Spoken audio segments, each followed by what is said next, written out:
नमस्कार।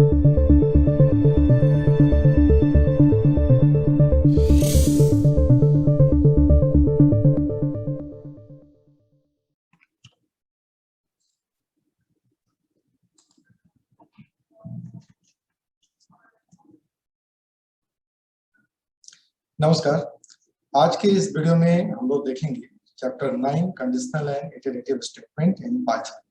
पाइथन के हम लोग अपने पुराने वीडियोस में देख चुके थे कि किस प्रकार से वेरिएबल्स क्या क्या होता है और लिटरल्स क्या क्या होता है और किस प्रकार से हम लोग अलग अलग वेरिएबल्स को प्रिंट करके देखते हैं और फिर अलग अलग जो वेरिएबल होता है उसका आउटपुट किस तरह का निकलता है। ये सारी चीजें हम लोग अपने पिछले वीडियो में देख चुके हैं।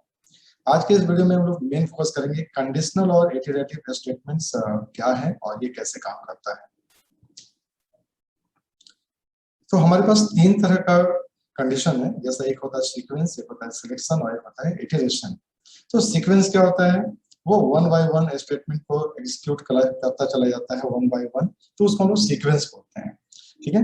सिलेक्शन का क्या होता है, जहां पर एक कंडीशन दिया हुआ रहता है और उस कंडीशन के आधार पर कि वो कंडीशन सही है तो क्या होगा, गलत है तो क्या होगा और हमारा प्रोग्राम कैसे एग्जिट करेगा, ये सारी चीजें डिपेंड करती हैं। तो सिलेक्शन जहां पर एक कंडीशन हो और दो ऑप्शन हो, यानी कि दो आंसर हमारे पास होते हैं जिसमें से हमें राइट और रॉन्ग को सिलेक्ट करना होता है। और तीसरा होता है इटरेशन। इटरेशन का मतलब होता है रिपीटेशन, यानी कि आप किसी भी काम को तब तक रिपीट करते रहेंगे, ठीक है, जब तक कि कोई सर्टेन कंडीशन और क्राइटेरिया हमारा सेटिस्फाइड नहीं हो जाता है। तो आज का हमारा जो ये मेन फोकस रहेगा वो हमारा रहेगा इसी पर, कंप्यूटेशनल थिंकिंग एंड प्रोग्रामिंग, जो हमारा ये है Python chapter 9 conditional and iterative statement. तो इस चैप्टर के बाद यानी कि इस क्लास के बाद हमारा जो आउटकम होगा, लर्निंग आउटकम होगा, वो क्या होगा उस पर एक नजर डालते हैं हम लोग। इस चैप्टर को खत्म करने के बाद आप समझ जाएंगे सिलेक्शन और इटरेशन स्टेटमेंट का जो कॉन्सेप्ट होता है वो आपको क्लियर हो जाएगा। आप know various types of loops available in Python. Python में कितने तरह के लूप्स यूज किए जाते हैं और कितने तरह के जो हमारे पास रिपीटेटिव कंडीशन है उसको हम यूज करते हैं, वो आपको समझ में आ जाएगा। Analyse the problems, decide and evaluate condition. आप प्रॉब्लम को एनालाइज कर सकते हैं, डिसीजन आप ले सकते हैं और उस कंडीशन को आप इवैल्यूएट कर सकते हैं। will be able to analyze and decide for an appropriate combination of construct। आप अलग अलग कॉम्बिनेशन में आप कंस्ट्रक्शन को, यानी कि जो कंस्ट्रक्ट है उसको आप अलग अलग उसका कॉम्बिनेशन यूज कर सकते हैं और आप एनालाइज कर सकते हैं, डिसीजन आप अपना ले सकते हैं। Write code that employ decision structure including those that employ sequence of decisions and nested decision. आप अलग अलग ढंग का अपना प्रोग्राम स्ट्रक्चर तैयार कर सकते हैं जिसमें कि आप सीक्वेंस ऑफ डिसीजन ले सकते हैं कि एक के बाद अगला डिसीजन, अगला क्या लेना है वो आप ले सकते हैं। नेस्टेड डिसीजन उसी को कहते हैं कि एक डिसीजन के अंदर में दूसरा डिसीजन और दूसरे के अंदर तीसरा, यानी कि आप एक लूप के अंदर दूसरा लूप चला सकते हैं। लूप का मतलब होता है किसी भी काम को बार बार रिपीट करना। Design simple applications having iterative nature. आप अलग अलग बहुत ही सिंपल प्रोग्राम बना सकते हैं, बहुत ही सिंपल वे में आप प्रोग्राम बना सकते हैं जिसमें कि कोई भी काम बार बार रिपीट हो रहा है। तो चलिए देखते हैं हम इसका introduction. Programs are written for solution to the real world problems. A language should have the ability to control the flow of execution so that at different levels different statements can be executed. The structured programming is a paradigm aimed at controlling the flow of execution of a statement in a program by using controlled structure.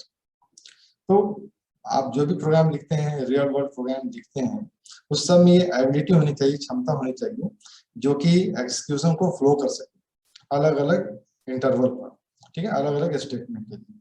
तो कभी कभी क्या होता है कि एक condition होता है, जैसे मान लीजिए कि एक कंडीशन है कि इट्स रेन आउटसाइड, बाहर में बारिश हो रही है, तो आप क्या करेंगे, आप छाता लेकर जाएंगे या छाता लेकर नहीं जाएंगे। ये दो कंडीशन है आपके पास, सॉरी ये दो आपके पास आंसर हो जाता है कि कंडीशन है कि बाहर में बारिश हो रही है तो आप क्या करेंगे, छाता लेकर जाना है या फिर नहीं जाना है। तो इसमें से आप अपना सिलेक्शन कर सकते हैं, आपके पास एक अलग अलग स्टेटमेंट आता है जिसको आप चूज कर सकते हैं। तो स्ट्रक्चर्ड प्रोग्रामिंग में एक बहुत बड़ा इसका एक फायदा होता है कि ये फ्लो ऑफ एग्जीक्यूशन को कंट्रोल कर सकते हैं आप। इसमें हमारा जो स्टेटमेंट है वो कहाँ जा रहा है, किस कंडीशन को फॉलो कर रहा है, उसको आप आसानी से कंट्रोल कर सकते हैं। A language which support the control structures is called a structured programming language. और वह लैंग्वेज जो कि सपोर्ट करता है कंट्रोल स्ट्रक्चर, यानी कि आपके स्टेटमेंट को कंट्रोल करता है, उसको हम लोग बोलते हैं स्ट्रक्चर्ड प्रोग्रामिंग लैंग्वेज। तो देखते हैं टाइप्स ऑफ कंट्रोल स्ट्रक्चर्स कितने तरह के होते हैं। Structured programming is an important feature of a programming language which comprises following logical structure. तो स्ट्रक्चर्ड प्रोग्रामिंग एक इंपॉर्टेंट फीचर होता है कोई भी प्रोग्रामिंग लैंग्वेज का, जिसमें कि आप सीक्वेंस, सिलेक्शंस और इटरेशन और लूपिंग आप इसमें कर सकते हैं। कि सीक्वेंस में आप अपना स्टेटमेंट लिख सकते हैं, सिलेक्शन का उसमें ऑप्शन होना चाहिए, इटरेशन या फिर लूपिंग या फिर रिपीटेशन आप उसमें कर सकते हैं। ब्रांचिंग और जंपिंग स्टेटमेंट आप जंप कर सकते हैं, हम लोग देखेंगे चारों को कैसे होता है। सीक्वेंस, तो सबसे पहला आता है sequence. Sequence is the default control structure. Instructions are executed one after another. तो सीक्वेंस बहुत ही सिंपल होता है, इसमें statement 1, statement 2, statement 3, statement 4, statement 5 सारे स्टेटमेंट सीक्वेंस में लिखे रहते हैं, और ये बहुत ही आसानी से एक सीक्वेंस के बाद एक स्टेटमेंट के बाद दूसरा, दूसरा के बाद तीसरा ये एग्जीक्यूट करता चला जाता है। तो इसमें कोई खास ये नहीं है, बहुत ही सिंपल होता है और ये डिफॉल्ट होता है। आप जो भी प्रोग्राम लिखते हैं उसमें ही बाय डिफॉल्ट आपका स्टेटमेंट को ही वन बाय वन लेता चला जाता है। सीक्वेंस आप इसका फ्लो चार्ट देख लें कि कैसे काम करता है। Statement 1, statement 2, statement 3। अब ये एक स्टेटमेंट रन करेगा, उसका फिर दूसरा स्टेटमेंट रन करेगा, फिर ये तीसरा स्टेटमेंट रन करेगा। इस प्रकार से आपका ये सीक्वेंस चलता चला जाता है। अब इसका एक प्रोग्राम देखें कि कैसे काम करता है। Sequence is a default control structure. ये डिफॉल्ट होता है, instructions are executed one after another, एक के बाद दूसरा अपने आप रन करता है। तो ये प्रोग्राम है जो कि दो नंबर को ऐड कर रहा है। num1 1.5 दिया हुआ है, num2 6.3 दिया हुआ है। सम कर रहे हैं float num1 plus float num2, ये दोनों को जोड़ रहा है, दोनों क्या है फ्लॉट है आपके पास। प्रिंट कर रहा है द सम इज सम। तो ये क्या होता है, ये एक के बाद एक सारे स्टेटमेंट को एक्सिक्यूट करता चला जाएगा और लास्ट में आपको प्रिंट करेगा। यानी कि इसने एक नंबर 1 में 1.5 डाला, नंबर 2 में 6.3 डाला, जो कि हमारा एक वेरिएबल है। सम एक वेरिएबल है जिसमें num1 और num2 को ऐड करके स्टोर कर रहे हैं। लास्ट में प्रिंट करते हैं द सम इज सम, जो हमारा वेरिएबल है जिसमें हमारा num1 और num2 का जो एडिशन गया था उसको हम लोग सिंपली प्रिंट करते हैं। तो ये एक छोटा सा प्रोग्राम था जो सीक्वेंस का था। अब हम लोग आते हैं सिलेक्शन। तो सिलेक्शन में हमारे पास क्या है, कंडीशन बेस्ड प्रोग्राम होता है। A selection statement calls the program control to the transferred to a specific flow based upon whether a certain condition is true or not. अभी क्या होता है कि इसमें जो हमारा स्टेटमेंट है वो रन करता है और ट्रांसफर करता है कंट्रोल को किसी खास कंडीशन के आधार पर। यानी कि जब कोई कंडीशन सेटिस्फाइड होता है तो वो उसको ट्रू और फॉल्स के आधार पर उस कंट्रोल को ट्रांसफर करता है एक लूप से दूसरे जगह पर। Conditional construct if else. तो कंडीशनल स्टेटमेंट में जो सबसे पॉपुलर होता है इफ और एल्स स्टेटमेंट। तो देखते हैं इसको हम लोग इफ एल्स को। Conditional construct also known as if statement provide a way to execute a chosen block of code based on the run time evaluation of one or more Boolean expression. In Python, the most general form of conditional is written as this like this. So if first condition, so if 6 is greater than 5, okay, then what will be the true? जो सही होगा वो print करेगा, yes 6 is greater than 5, else 6 is equal to 5. Okay, so you can just give the condition, condition and condition. So one condition if you will be written here, that is if 6 is greater than 5, then you will see the answer yes or no. If you just use a else, no.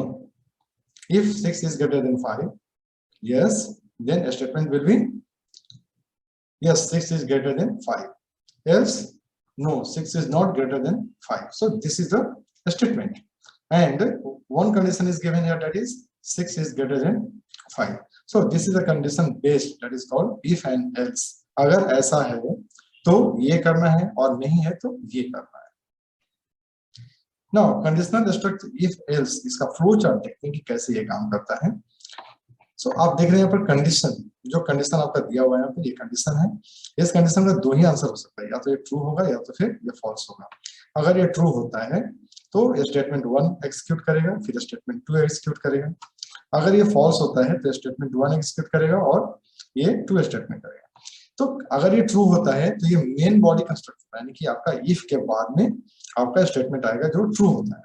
और false कब होता है? Else के बाद हम लोग use करते हैं फॉल्स को।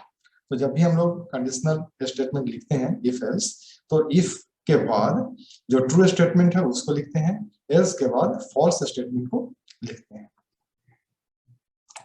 Each condition is Boolean expression and each body contain one or more commands that are to be executed conditionally.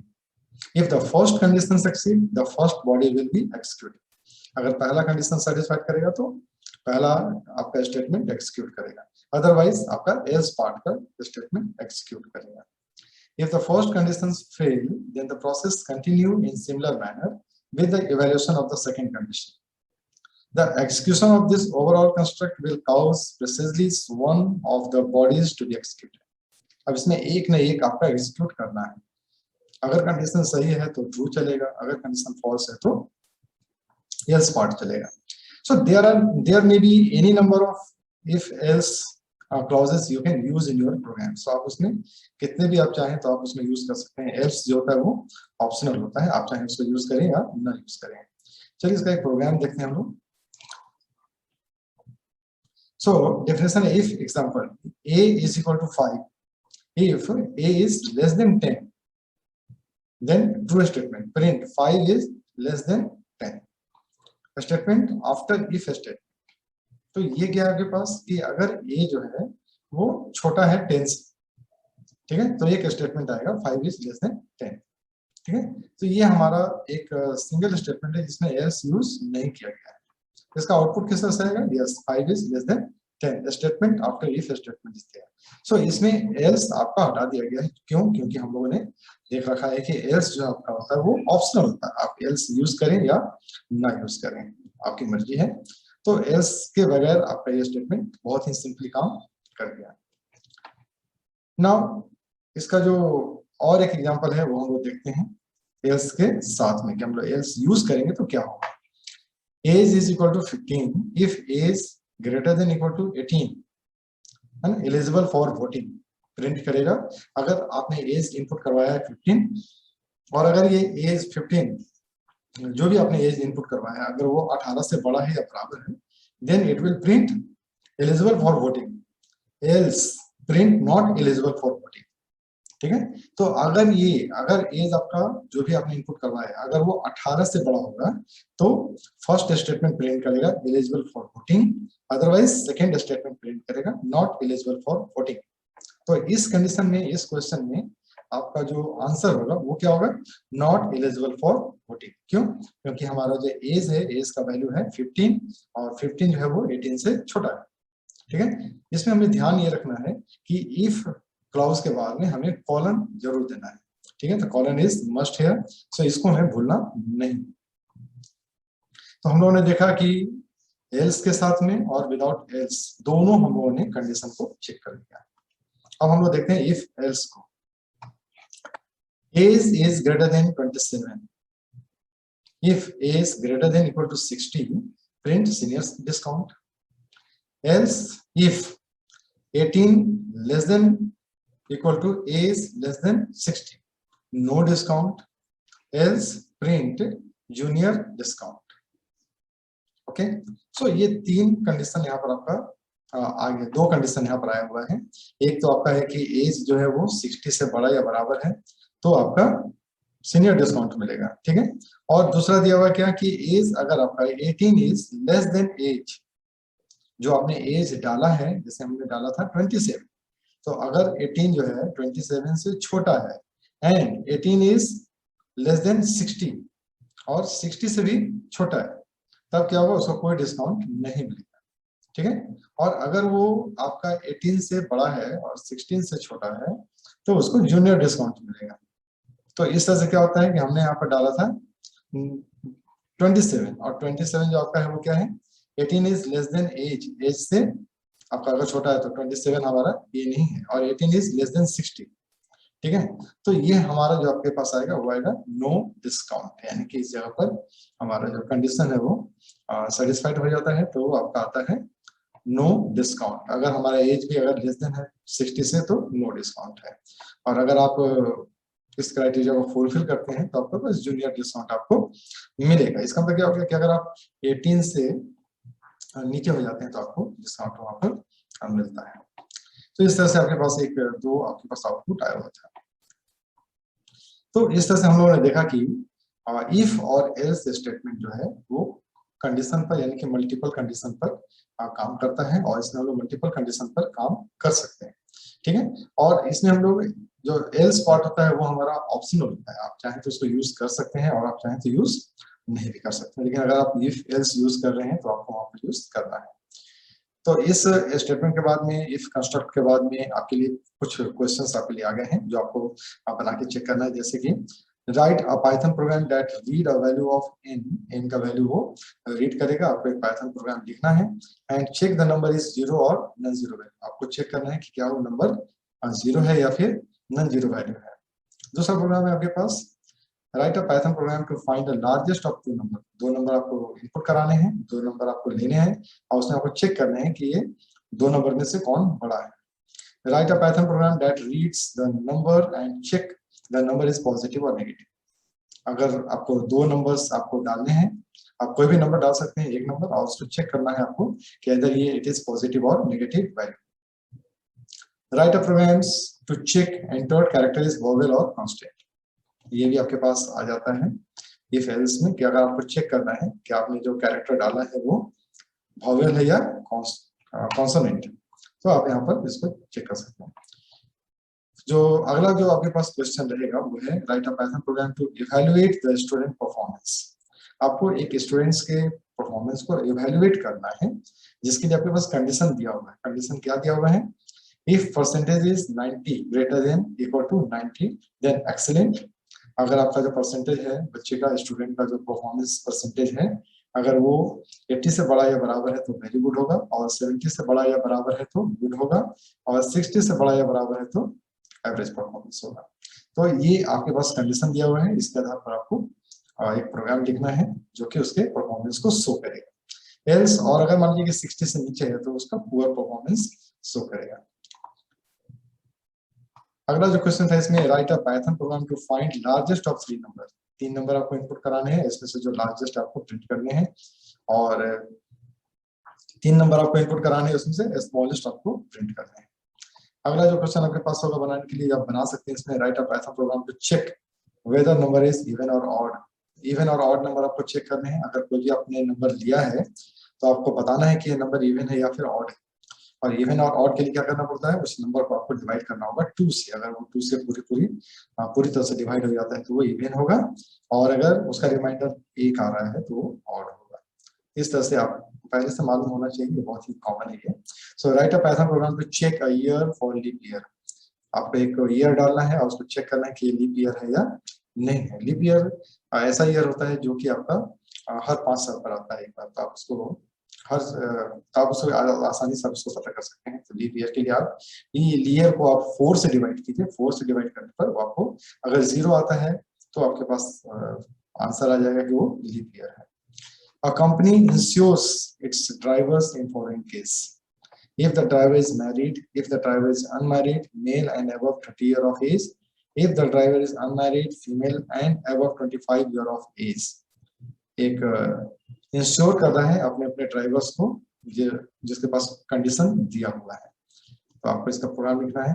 In all the other cases the driver is not insured if the marital status, sex and age of the drivers are input, तो आपको ये input करवाना होगा कि उसका marital status क्या है, उसका सेक्स क्या है, उसका एज क्या है, और दिए हुए कंडीशन के आधार पर आपको बताना है कि किस ड्राइवर का इंश्योरेंस होगा और किस ड्राइवर का इंश्योरेंस नहीं होगा। तो आप पाइथन प्रोग्राम को लिखिए और उसको आप आराम से बनाकर चेक कीजिए कि आपको इफ स्टेटमेंट समझ में आया या नहीं आया। मैं कोशिश करूंगा कि इस सेशन के बाद मैं आपको इस प्रोग्राम करके भी दिखा दूं आपको। सो इटरेशन और लूपिंग, अब जो हमारे पास आता है इटरेशन और लूपिंग। इटरेशन का मतलब होता है रिपीट करना, किसी भी काम को बार बार रिपीट करना। सो व्हाट इज लूप और iteration? Loop can execute a block of code number of times until a certain condition is met. तो लूप क्या होता है? किसी भी ग्रुप ऑफ कोड को ये तब तक रिपीट करता है जब तक कि कोई कंडीशन सेटिस्फाइड न हो जाए, ठीक है। और the iteration statement allow instructions to be executed until a certain conditions is to be fulfilled। और ये इटरेशन जो होता है ना, वो किसी भी स्टेटमेंट को तब तक एक्सिक्यूट करता है जब तक कि कंडीशन जो है वो पूरा ना हो जाए। The iteration statements are also called as loop और लूपिंग स्टेटमेंट। इटरेशन को हम लोग लूप्स भी बोलते हैं, लूपिंग स्टेटमेंट भी बोलते हैं, ठीक है। Python provides two kind of loop.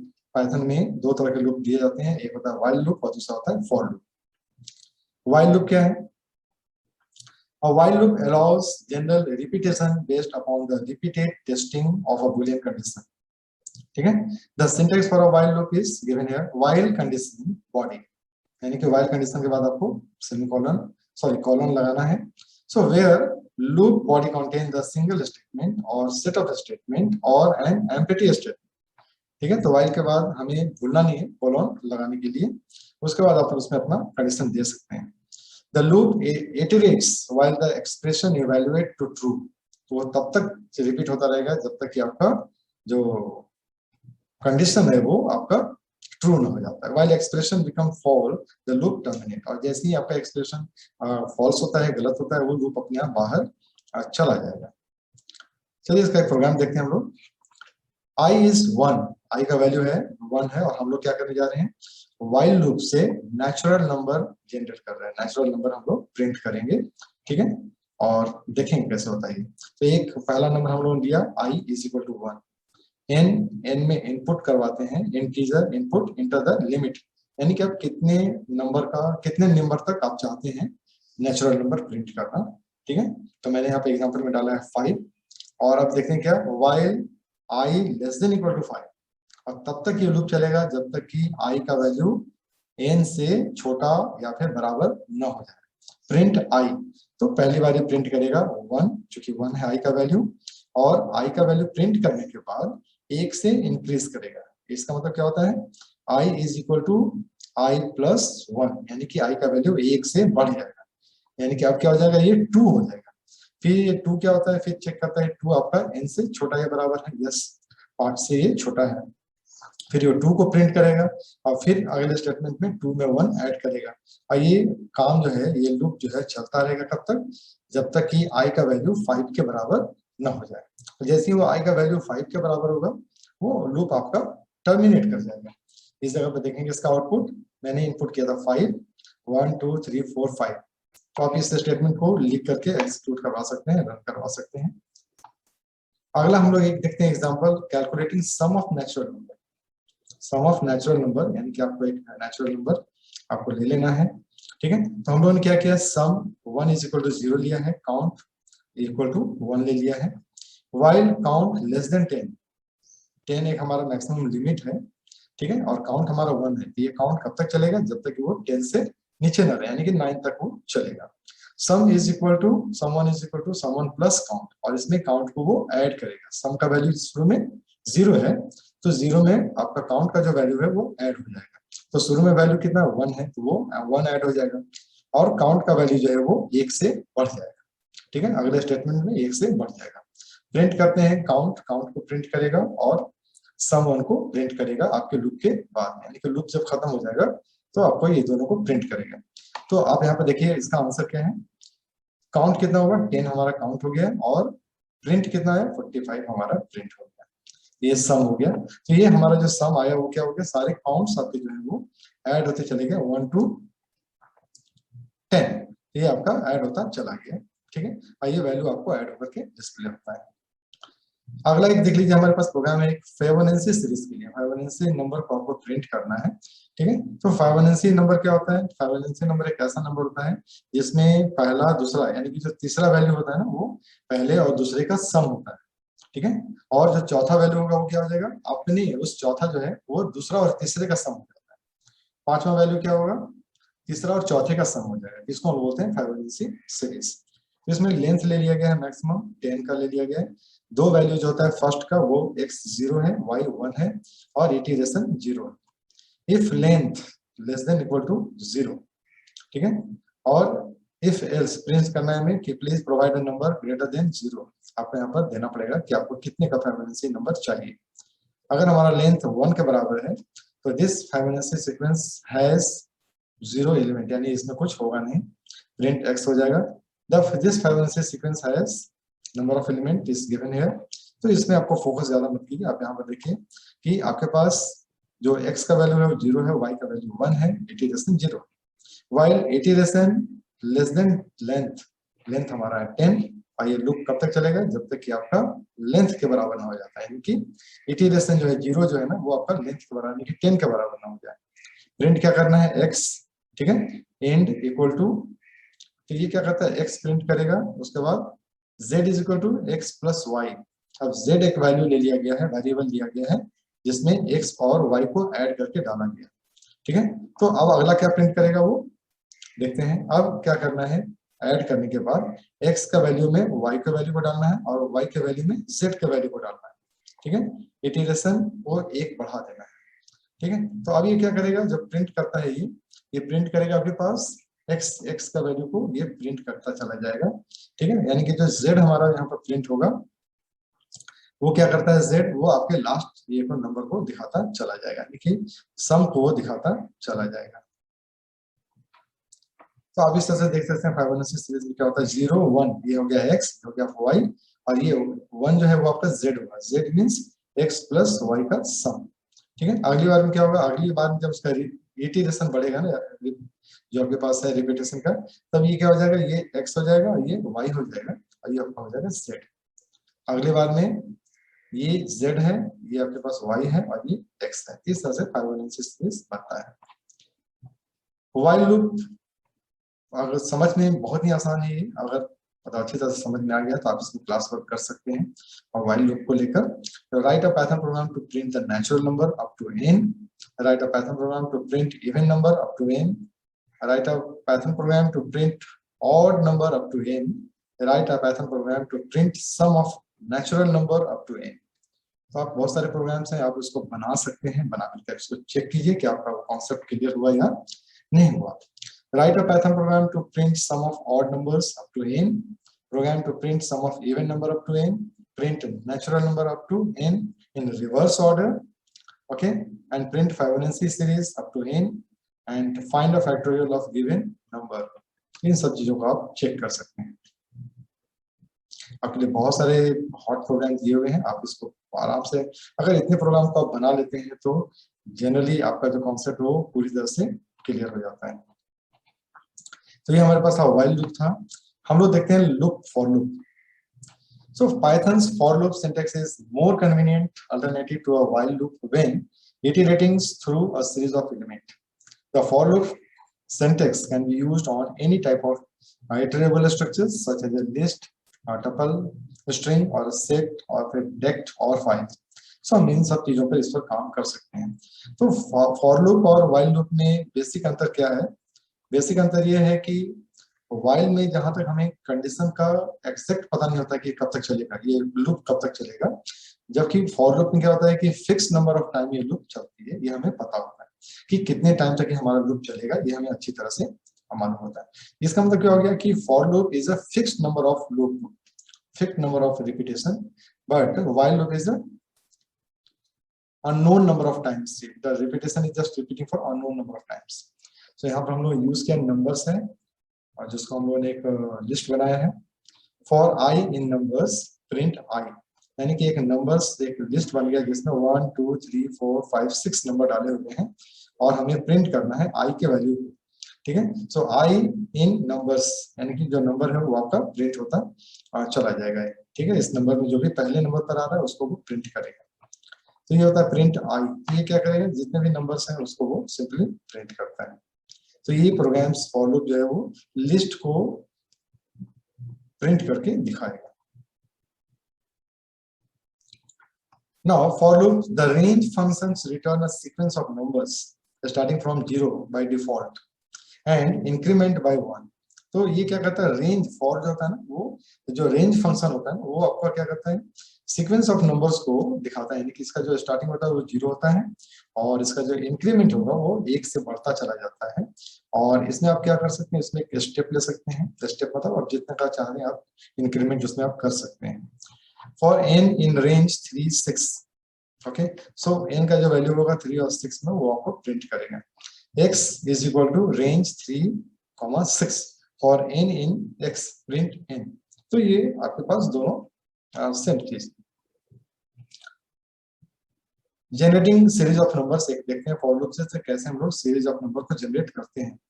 n is equal to integer है, ये इनपुट करवा रहे हैं इंटर नंबर, आप कोई भी नंबर इनपुट करवा सकते हैं। यहाँ हमने 4 इनपुट करवाया है, ये 4 इनपुट करवाया। For i in range 0 n, n हमारा क्या है, लास्ट नंबर है, स्टॉप नंबर है ये, और ये 0 से स्टार्ट आपका होगा, ठीक है। और प्रिंट i शुरू में प्रिंट करेगा 0 और ये कब तक चलेगा, ये आपका 4 के पहले तक चलेगा, यानी कि 4 टाइम्स ये चल रहा है। तो 0 to 3 ये हमारा 4 टाइम्स हो जाता है। इसका जो आउटपुट आएगा वो हो जाएगा 0 1 2 3। जनरेटिंग इवन नंबर्स, आप इसमें देखिए n इंटीजर है, इनपुट हम लोगों ने करवाया है यहाँ पर। For i in range 0 n 2, इसमें क्या हो रहा है, डिफॉल्ट वैल्यू यानी कि जो स्टार्टिंग होगा वो होगा 0 से, लास्ट वैल्यू क्या है जो आप इनपुट करवाएंगे, और ये 2 क्या है, वो 2 आपका स्टेप कहलाता है, यानी कि ये 2 जंप करेगा 0 से सीधे 1 को छोड़ करके सीधे 2 पर चला जाएगा, ठीक है। आपके पास वो i का वैल्यू प्रिंट करेगा, यानी कि 2 क्या होता है, वो स्टेप होता है जो जंप करता है। तो आप चाहें तो इसको जंप करवा सकते हैं, 2 करवा सकते हैं, 1 तो बाय डिफॉल्ट जंप करता ही है वो, अब इसको 2 भी करवा सकते हैं, 3 करवा सकते हैं आपकी मर्जी। So for loop len function हम लोग देखते हैं फॉर लूप में। तो ये क्या आपके पास है, नेम में इनपुट करवाया हमने, एक स्ट्रिंग इनपुट करवाया है और उसका कैरेक्टर को अगर हम काउंट करना चाहते हैं कितने कैरेक्टर्स हैं तो आप इसको देख सकते हैं। अगर उसको प्रिंट भी करवाना चाहते हैं तो आप प्रिंट कर सकते हैं। तो for i in range 0 starting हो रहा है। लेन फंक्शन क्या करता है, किसी भी स्ट्रिंग के कैरेक्टर्स को काउंट करता है और आपको लेंथ बताता है। तो यहाँ पर ये नेम जो हमारा वेरिएबल है, कैरेक्टर स्ट्रिंग वेरिएबल है, इसके कैरेक्टर्स को ये काउंट करता है लेन फंक्शन, और प्रिंट कर रहे हैं नेम i, यानी जो नेम हमारा जो ये स्ट्रिंग है, लिस्ट है, उसके i यानी कि पहले कैरेक्टर को प्रिंट करो। और ये तब तक प्रिंट करते रहेगा जब तक कि आपका ये लेंथ जो है, वेरिएबल का लेंथ जो है आपका वो रहेगा, ठीक है। जितना लेंथ है उतने तक ये लूप चलता रहेगा।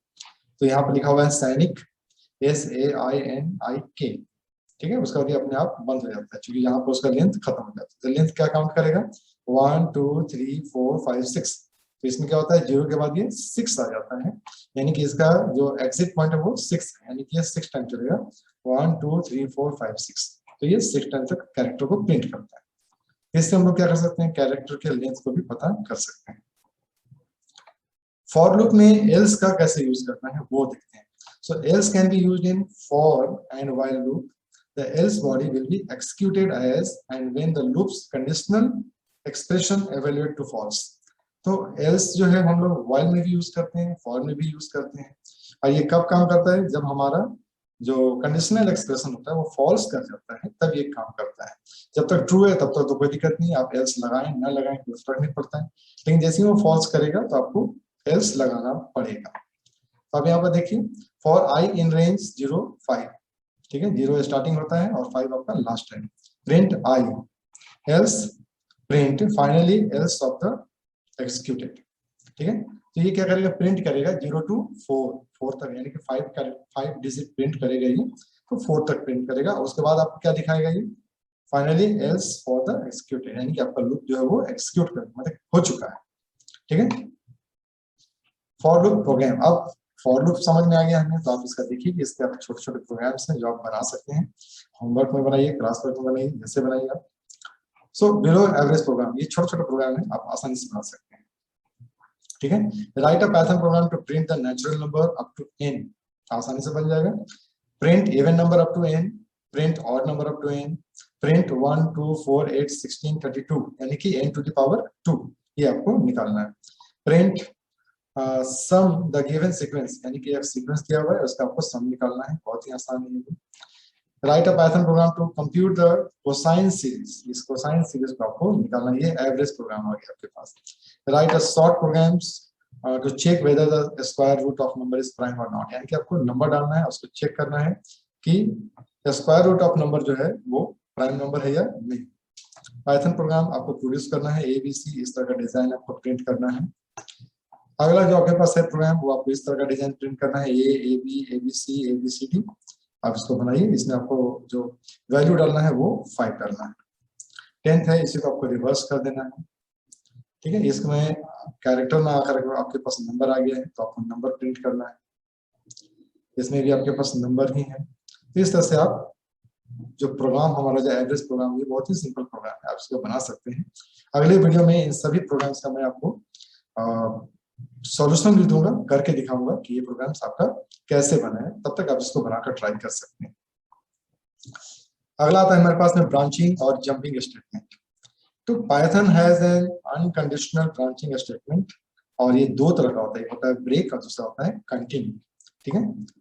तो ब्रेक क्या करता है, break can be used to unconditionally jump out of the loop, यानी कि लूप से बाहर निकलता है, जंप करता है किसी दूसरे स्टेटमेंट पर। It terminates the execution of the loop. Break can be used in while loop and for loop, दोनों में यूज कर सकते हैं हम इसको। Break is mostly required when because of some external condition we need to exit from loop. कभी काम आता है जब हम लोग को किसी दूसरे एक्सटर्नल कंडीशन के कारण अगर हमें बाहर निकलना होता है, तो हम इसको यूज करते हैं, ठीक है। जैसे इसका आप फ्लो चार्ट को समझिए आपको कि ये कंडीशन दिया हुआ है, और कंडीशन में एक स्टेटमेंट आ रहा है ट्रू, ठीक है। अगर ये ट्रू है, इस जगह पर आप ब्रेक यूज करते हैं, तो ब्रेक काउस क्या करता है, जंप करेगा।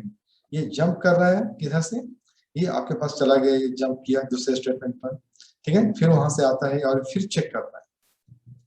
तो ये आपके पास दो चीज है, ये फिर आपका जंप करके किसी बाहरी स्टेटमेंट में जाता है, उसको एक्सिक्यूट करता है, फिर वापस ये आता है, ठीक है। तो ये कंडीशन है आपके पास में, आप ब्रेक को यूज कर सकते हैं। जैसे आप यहाँ पर प्रोग्राम देखिए, y 5 लिया गया है, i in range 0, y plus 1। तो अब क्या होता है, इफ i इक्वल टू y बराबर है, तो थैंक यू, ब्रेक कर जाएगा, प्रोग्राम टर्मिनेट कर जाएगा, बाहर आ जाएंगे आप। अगर नहीं तो क्या होगा, प्रिंट करेगा i।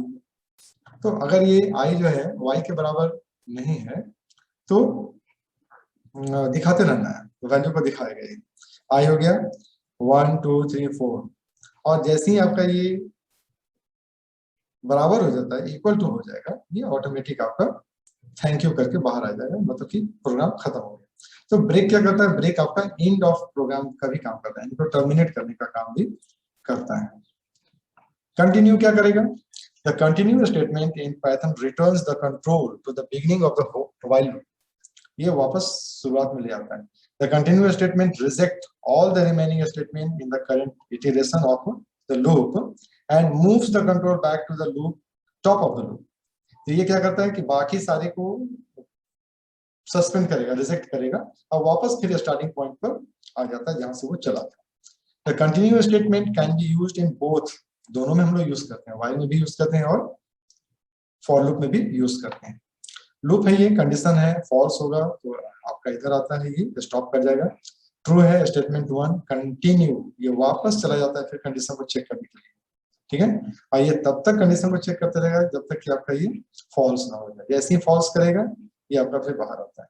तो स्टेटमेंट इग्नोर, इस स्टेटमेंट को इग्नोर कर दिया, स्टेटमेंट एन को इग्नोर कर दिया, इसको यूजलेस हो गया। कंटिन्यू कॉज जंप, ऐसे ये आपका जंप कर जाता है प्रोग्राम। देखते हैं यहाँ पर, फॉर i इन रेंज 0 5 इफ i इक्वल टू 2, तो अगर i शुरू में 0 है, जैसे ही आपका ये 2 के बराबर आएगा, कंटिन्यू, ये वापस चला जाएगा इसमें, यानी कि उसको प्रिंट नहीं करेगा, यानी कि 2 को प्रिंट नहीं करेगा, ठीक है। वापस चला जाएगा लूप में और फिर प्रिंट करेगा i को। तो i 0 प्रिंट होगा, 1 प्रिंट होगा, 3 प्रिंट होगा, 4 प्रिंट होगा, आपका 2 प्रिंट नहीं होगा। क्यों, क्योंकि जैसे ही आपका कंडीशन इस जगह पर ट्रू होता है ना, i इक्वल टू 2 मैच करता है, ये अगला स्टेटमेंट को इग्नोर करके वापस ये चला जाता है स्टार्टिंग पर। तो इसको हम बोलते हैं when i value becomes 2 the print statement gets skip, वो स्किप कर जाएगा। Continue statement goes for next iteration, यानी उस स्टेटमेंट को छोड़कर वो फिर से दोबारा लूप में चला जाता है। Hence in the output 2 is not printed, और इस तरह से क्या होता है आपके आउटपुट में 2 जो है वो प्रिंट नहीं होता है। तो ये था हमारे पास कंटिन्यू, उसके पहले था ब्रेक। तो ब्रेक और कंटिन्यू दोनों बहुत ही इंपॉर्टेंट है। अब आपके पास आता है pass statement. The pass statement in Python is used when a statement is required syntactically but you do not want any command or code to execute. The pass statement is null operate. Okay, so nothing happens when it execute. जब pass आपका कुछ होगा तो ये कुछ भी करता नहीं। The pass is also helpful, useful in place where your code will eventually go but has not been written yet. ठीक है, तो ये आपके पास एक उस कंडीशन के लिए जहां पर आपके पास है कि जहां पर आपने कोड जो है वो आपका गलती से वहां पर पहुंच गया है, ठीक है, but has not been written it. ठीक है, तो ये आपके पास उस तरह से काम करता है। जैसे आप यहाँ पे देखिएगा एग्जांपल में, फॉर आई इन रेंज 0 10 पास, ठीक है, गुड बाय। तो ये क्या होता है, ये जो आपके पास है, आपके पास कोई पास जो आप जब लूप में लगाते हैं, ये क्या करेगा, सीधे प्रिंट करता है गुड बाय, है ना। Pass in loop has no output, इसका कोई आउटपुट है ही नहीं, क्योंकि आपने आपको कोई स्टेटमेंट उस तरह का लिखा ही नहीं, केवल ये पास है, ये स्किप कर जाता है, बाहर आ जाता है। So different between break and continue. अब ब्रेक और कंटिन्यू में क्या अंतर है, ये ब्रेक तोड़ता है, कंटिन्यू कंटिन्यू जारी करता है। सो ब्रेक और कंटिन्यू में क्या अंतर है, break it's terminate the execution of remaining iteration of the loop, यानी कि बाकी के सारे एग्जीक्यूशन को ये रोक देता है, बंद कर देता है। ठीक है, कंटिन्यू क्या करता है, ये terminate only the current iteration. Continue केवल उसी करंट वाले को रोकता है, उसके बाद वाले को कंटिन्यू करता है, ये बाहर नहीं आता है, प्रोग्राम से बाहर नहीं आता है। Break resume the control of the program to the end of loop enclosing that break. ठीक है, रिज्यूम यानी कि लूप से बाहर निकलने के बाद आगे वो बढ़ता है। Continue resume the control of the program, यानी कि ये लूप को ही फिर से कंटिन्यू करता है, जारी कर देता है। It cause early termination of loop. ठीक है, ये आप शुरू में ही आप प्रोग्राम को बंद कर सकते हैं, ब्रेक कर सकते हैं, बाहर आ सकते हैं। It cause early execution of the next iteration, यानी ये करंट जो आपका जो स्टेटमेंट होता है उसको केवल ये रोकता है, बाकी को ये चलने देता है। Break stop the continuation of loop, break जो है आगे आपके लूप को बढ़ने नहीं देता है, कंटिन्यू बंद नहीं करता है, यानी कि आपका लूप चलता रहेगा, लेकिन आपका वो जो कंडीशन था, सॉरी वो जो आपका स्टेटमेंट था वो आपका काम नहीं करता है। इस तरह दोनों में बेसिक डिफरेंस है। तो आज के क्लास में हमें पता चल गया कि हम लोगों ने क्या क्या पढ़ा। आज के क्लास में हम लोगों ने सीक्वेंस पढ़ा, सिलेक्शन पढ़ा, सिलेक्शन में इफ और एल्स के बारे में पढ़ा, और उसके बाद हम लोगों ने पढ़ा इटरेशन, रिपीटेशन और लूप के बारे में पढ़ा, उसका कॉन्सेप्ट क्लियर किया। अब आप उसके बाद में आपने पढ़ा ब्रेक और कंटिन्यू को भी। तो ब्रेक और कंटिन्यू आपका व्हाइल और फॉर दोनों के पार्ट में आता है, दोनों के हिस्से में आता है, आप दोनों में यूज कर सकते हैं आप उसको। ठीक है, उसके बाद हमारे पास एक लास्ट है क्लास टेस्ट। तो आप जब पूरा कॉन्सेप्ट आपका क्लियर हो जाएगा तो आप क्लास टेस्ट करके आप चेक कर सकते हैं खुद को कि आपका जो क्लास है वो अच्छी तरह से कंप्लीट हुआ या नहीं हुआ। Explain the types control structure, write a program to check number is prime or not, write a program to check the entered number is Armstrong number or not, differentiate between break and continue. इस तरह से आप programme को बनाइए, check कीजिए कि आपको concept clear हुआ या नहीं हुआ है। इस प्रोग्राम में दिए गए जितने भी क्वेश्चन हैं उसके सारे के सारे क्वेश्चंस के सॉल्यूशंस मैं आपको अगले वीडियो में दूंगा। तब तक आप इसको ट्राई कीजिए, खुद से बनाने की कोशिश कीजिए। नहीं समझ में आता है तो आप वीडियो के कमेंट बॉक्स में जरूर लिखिएगा, और नेक्स्ट वीडियो में मैं आपको इसके सारे के सारे क्वेश्चंस का सॉल्यूशन आपको लाइव प्रोवाइड करूंगा, करके प्रैक्टिकली करके मैं आपको प्रोवाइड करूंगा, जिससे कि आपको करने में आसानी हो जाए। तब तक आप एग्जाम्पल में दिए गए प्रोग्राम्स को आप ट्राई कर सकते हैं, उसको बना के देख सकते हैं, और उसके आउटपुट से आपको कॉन्सेप्ट क्लियर करने में आसानी महसूस होगा। तो फिर हम लोग मिलेंगे अगले वीडियो में, तब तक के लिए थैंक यू वेरी मच।